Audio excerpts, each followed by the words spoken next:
Today we're going to be doing wild birdseed tech.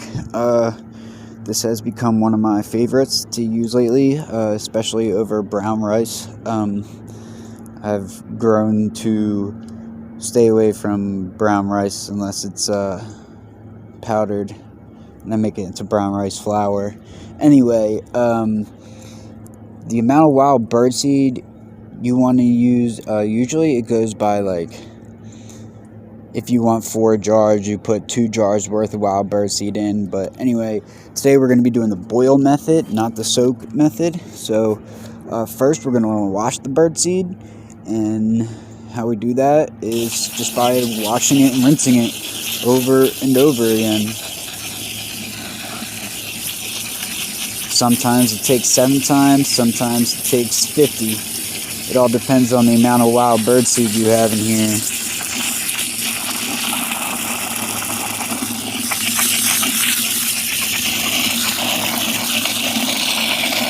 All that gunk.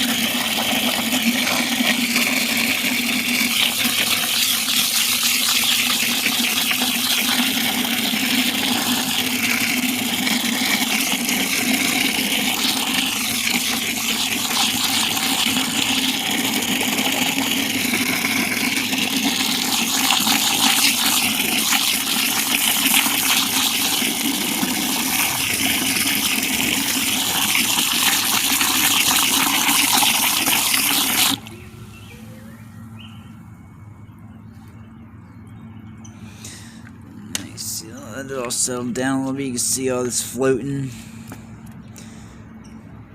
Now you want to get all that shit out. All that wild birdseed, all that sunflower. You just want to let this pour out. Now you don't want to pour it down too fast, because then your actual grain is gonna fall out of the bucket. You just want the shit floating on the top to come out.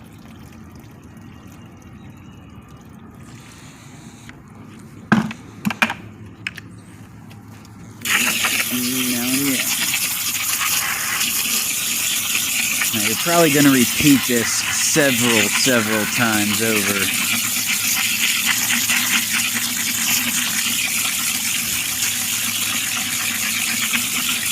Now, I like to do a little bit of grain at a time when I do this. Because it's easier to do a little bit at a time and clean a little bit than cleaning a lot. And you don't have to like stir it. The water pressure enough can just like blast the dirt and dust and shit off the wild birdseed. So we're just going to do this about 12 more times, and then I'll show you the next step. Alright guys, that's about how clear you want your water to be. Maybe a little bit clearer than that, but I'm feeling lazy today. I hurt my back at work, and I just want to get this over with. So there you go. Now on to the next step.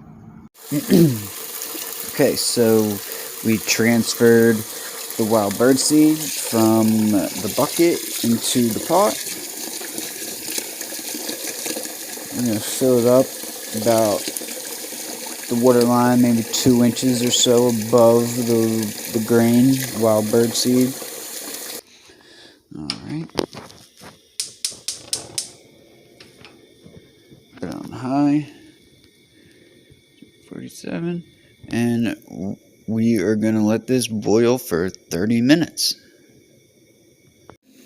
Alright, 8:10, we just got to a boil. I'm going to crank it down a little bit, crank the heat down a little bit. Alright, and we'll see you in 30 minutes. Alright, next we just dump them into coolanders and wait for them to cool down. Usually it takes between 20 minutes to an hour. All dependent on the grain and I might want to give it a shake here and there, spread the grains out, and we'll see you when we're ready to jar them up. I forgot to mention that sometimes I like to give it a little wash, a little rinse in the coolanders, because sometimes it has like a little bit more of that gunk still left over on it from, not washing it well enough, or just, salivating in the gunk of whatever it was cooking in. So just squirt it a little bit, You can see, it's hard to do this with one hand, but you're gonna want to lift up one of these, and you can see the color of the juice, of the water running out of underneath the coolander. It'll be a real thick brown cloud, and then once it's good, it'll be clear. Alright, so now we'll see when we're ready to draw them up. See here, I spreaded out the birdseed on baking sheets, on baking pans, because it was taking a little bit too long to dry. So I'm going to let it sit out here for another 15-20 minutes, see how much more dry we can get, and hopefully then we'll be ready to jar them up. Alright guys, now I'm kind of rushing this a little bit because I'm kind of pressed for time, but I'm gonna start jarring up the grains a little bit. Normally you want to test it out by putting it on a dry napkin or a paper towel and make sure there's no water spots left behind. I'm gonna make a mess because I don't have my jar cone. Just can't seem to find it.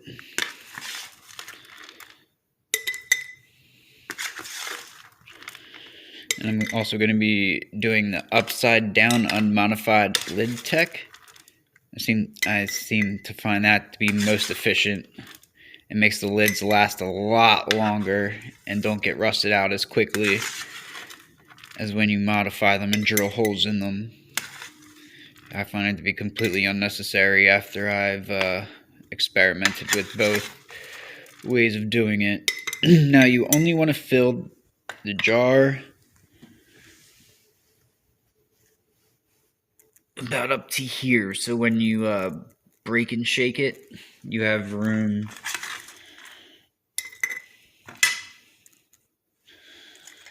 to do so. Now when you do the upside down lid tech,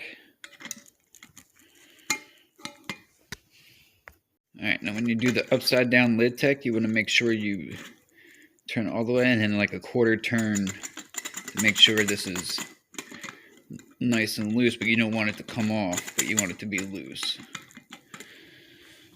Alright, now I'm going to fill the rest of these jars up, and then I'll see you on the stove. Very big pressure cooker. I can only fit four 32-ounce jars in there. You really want the water line. My water line's up pretty high, actually. It's up a little bit above halfway of the jars, but you're going to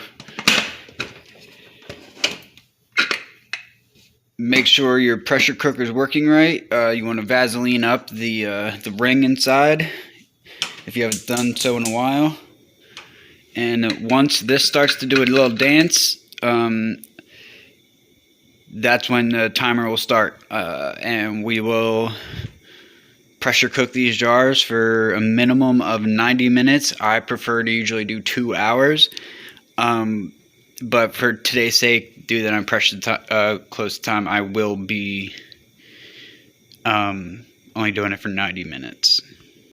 Alright, so once your pressure cooker starts doing the jingle bell rock, I'm sorry, I know that was really fucking corny.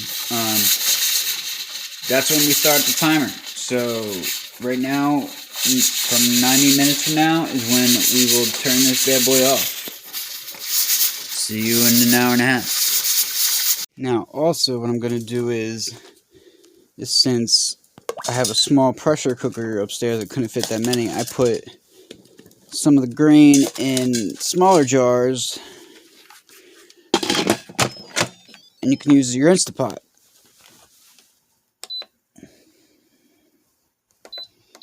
You want to put it all the way on high.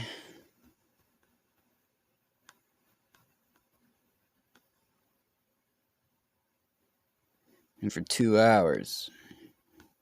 Because it doesn't reach 15 psi. So you're just going to do it a little bit longer, you know. Those aren't the size jars that I put in. No, I put the, I don't know the exact size. I'm a fucking idiot. The half pint, maybe? I don't know. But, there you go. So after that's all ready and done, that's it. Once your timers are done, you just let them cool off. I usually let them cool off for a day. And then they're ready to inoculate, however you please.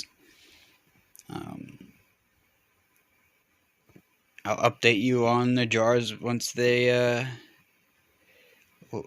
colonize, and or I will do an inoculation video. Stay tuned. Spread the love. Much love. Later.